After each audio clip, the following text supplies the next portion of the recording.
Derivatives calculate करना calculator पे straight away possible नहीं है। कैलकुलेटर आपको स्ट्रेट अवे डेरिवेटिव का आंसर नहीं देगा। हाँ, अगर हम लोग इसको थोड़ा इम्प्रोवाइज करें तो हम लोग डेरिवेटिव के करेक्ट आंसर तक पहुंच सकते हैं अगर हमारे पास ऑप्शंस भी हैं। देखिए, हमें ये पता है कि अगर हमारे पास एक फंक्शन है तो उस फंक्शन का जो जो डेरिवेटिव होता है उसके कुछ रूल्स हैं जो हम लोगों ने पहले पढ़े हुए हैं। तो आप देख लें कि अगर स्ट्रेट अवे आपको वो डेरिवेटिव कैलकुलेट करना वैसे आता है तो आप कर लें, लेकिन कुछ लॉन्ग कैलकुलेशंस होती हैं। फॉर एग्जांपल, अगर आपके पास quotient rule as well as आपके पास उसमें ई भी हैं, आपके पास लॉगरिथमिक फंक्शंस भी हैं, तो इस तरह के सवालों को सॉल्व करने के लिए आपको पता है कि आपको वन आफ्टर अनदर बहुत सारे फॉर्मूले लगाने पड़ते हैं, तो आपकी कैलकुलेशन ज़्यादा लेंथी हो जाएगी। तो उस तरह के सवालों को सॉल्व करने के लिए हम लोग क्या करेंगे कि हम लोग कैलकुलेटर की मदद से भी डेरिवेटिव कैलकुलेट कर सकते हैं, या स्ट्रेट अवे आप किसी भी डेरिवेटिव को कैलकुलेटर की मदद से इनडायरेक्टली सॉल्व कर सकते हैं। डायरेक्टली नहीं, इनडायरेक्टली सॉल्व कर सकते हैं, जिसमें हमारे पास 4 ऑप्शंस भी हैं। हम उन ऑप्शंस को एनालाइज करेंगे और एक तरीके से इसका आंसर निकाल लेंगे। तो ये इम्प्रोवाइजेशन से मुतालिक वीडियो है।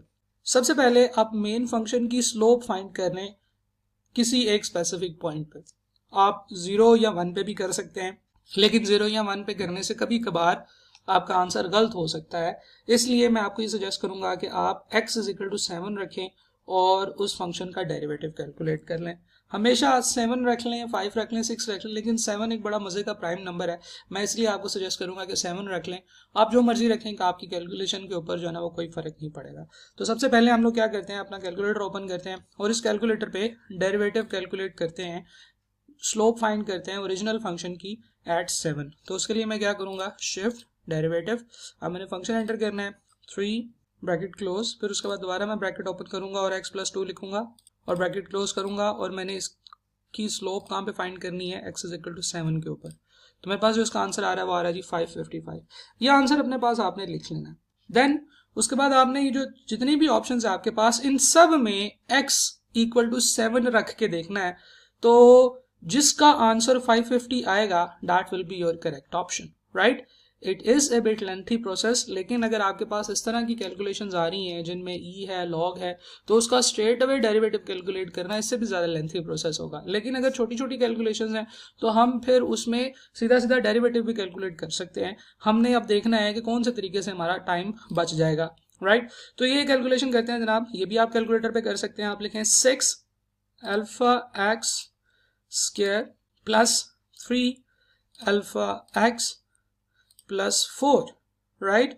और आपने CALC का बटन प्रेस करना है, जिससे वो आपसे पूछेगा कि बताओ यहाँ पे x क्या रखूं। मैं कहता हूँ यहाँ पे x रखो 7। इक्वल टू का बटन प्रेस करूंगा तो उसने मुझे कहा है कि अगर मैं इस इक्वेशन में x 7 रखूंगा तो आपका आंसर 319 आएगा। तो आप अपने पास लिख लें कि a का आंसर 319 आ रहा है, तो a तो करेक्ट आंसर नहीं हो सकता। अगली ऑप्शन की तरफ चलते हैं जनाब। आप एरो प्रेस करूंगा मैं तो मेरे पास ये इक्वेशन लिखी हुई आ जाएगी, मैं इसी में ही चेंजेस कर सकता हूँ। ये मेरे पास हो जाएगा जनाब 9, इसके बाद क्या है जी 9x स्क्वायर प्लस 16 है और 4 की जगह पे आ गया है 2, राइट। और इसको मैं फिर CALC प्रेस करूंगा, वो कह रहा है x क्या, मैंने कहा x वही 7 इक्वल टू, तो नहीं जनाब इस ऑप्शन का आंसर 555 आ गया। ये ऑप्शन आपकी करेक्ट आंसर होगा इसका डेरिवेटिव का। हम ये वाली ऑप्शन भी चेक कर लेते हैं। इसी तरह से हम लोग राइट एरो प्रेस करेंगे, यहाँ पे मैंने लिखना है 4, आप यहाँ पे लिख रहे होगे 8 और यहाँ पे है 9x square. CALC x is equal to 7, तो इसका आंसर 501 आ, राइट।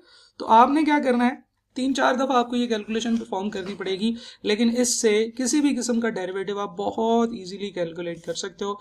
इस कैलकुलेशन को करके देखते हैं जनाब। हमारे पास फंक्शन है, तो सबसे पहले हम उस फंक्शन का डेरिवेटिव कैलकुलेट करेंगे।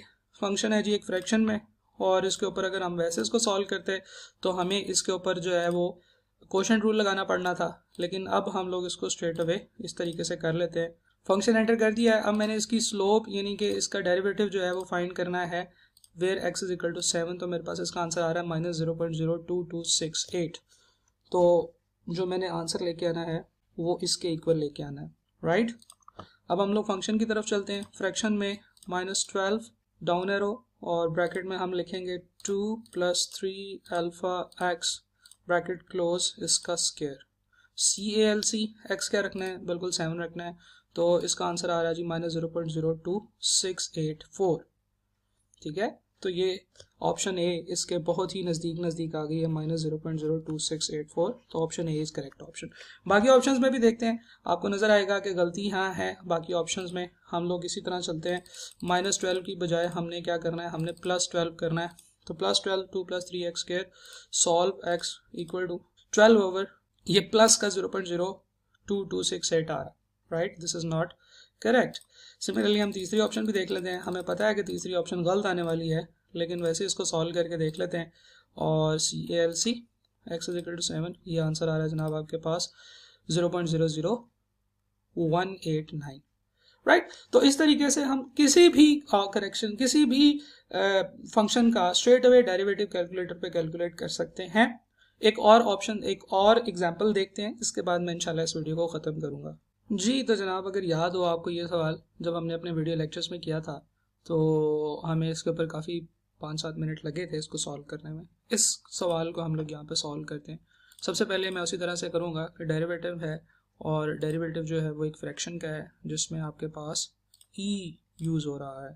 तो e रेज़ टू पावर, इसी तरीके से मैं इसकी एंट्री करता चला जाऊँगा, alpha x right arrow minus alpha e raise to power 2 alpha x, down arrow press करेंगे आप, और फिर उसके बाद वही वाला काम सारा दोबारा करेंगे, alpha e raise to power 3 alpha x plus alpha e raise to power 2 alpha x। और आपने इसका डेरिवेटिव फाइंड करना है किस पॉइंट के ऊपर, जो बिल्कुल ठीक है 7 के ऊपर। तो आपका जो आंसर आने वाला है दैट इज़ 1.82 इंटू 10⁻⁻3। तो वो मैं यहाँ पे लिख लूँगा, आप अपने पास नोट कर लीजिए, 1.82 इंटू 10⁻⁻3। अब मैं उसी तरीके से करूँगा कि इन तमाम ऑप्शंस में x7 पुट करके देखूँगा। तो पहली ऑप्शन है जी 2 alpha e raise to power alpha not alpha 5 alpha x, right. और इसमें मैंने x क्या रखना है, 7 रखना है। तो आपका आंसर आ रहा होगा जी 3.17, राइट। ये एग्जैक्टली इसके इक्वल नहीं है। हम अगली ऑप्शन की तरफ चलते हैं।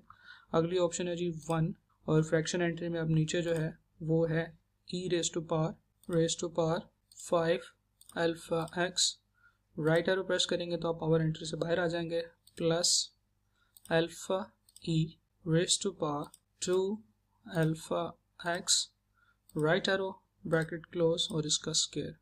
अब मैंने करना है solve for x is equal to, ये भी वही सेम आंसर नहीं आ रहा, तो मैं ऑप्शन सी की तरफ मूव करूंगा। ऑप्शन सी को थोड़ा सा ठीक करना है क्योंकि ये टाइपिंग प्रॉब्लम है। That is 2 e raise to power 5x divided by 3 e raise to power 3x plus e raise to power 2x का स्क्वायर, राइट। तो अब ये वाली ऑप्शन पुट करते हैं हम अपने कैलकुलेटर में। राइट एरो प्रेस किया, हम लोग नीचे तो सिर्फ हमने ये 5 को 3 करना है, राइट, और बाकी एंट्री हमने ऊपर करनी है 2 alpha e raise to power 5 alpha x, right. 2 e raise to power 5x divided by e raise to power 3x plus e raise to power 2x का स्क्वायर। तो जब आप इसको CALC करोगे x7 ही रखना है जी, बिल्कुल रखना है। तो this will be exactly equal to the answer जो कि आपका अभी इससे पहले आया 1.8204 इंटू 10⁻⁻3। तो हम यहाँ पे कह सकते हैं कि option C is your correct option, right. अच्छा, एक चीज बहुत जरूरी है, वो ये है कि अगर आप इसमें x 0 या 1 रखेंगे तो देयर आर चांसेस कि आपकी एक से ज्यादा ऑप्शंस करेक्ट आ जाएं, राइट। फर्ज करें कि अगर आप यहाँ पे x1 रख रहे हैं तो आपका 2x का भी आंसर 2 आ रहा होगा और 2x स्क्वायर का आंसर भी 2 आ रहा होगा, तो आप गलत ऑप्शन को सेलेक्ट कर बैठोगे। इसलिए मैं आपको ये सजेस्ट करता हूँ कि आप हमेशा 7 को यूज़ किया करें। तो इस तरीके से हम लोग डेरिवेटिव कैलकुलेट कर सकते हैं स्ट्रेट अवे ऑन कैलकुलेटर, और आपको कुछ भी नीचे लिखने की, पेपर पे लिखने की ज़रूरत नहीं है। Thank you.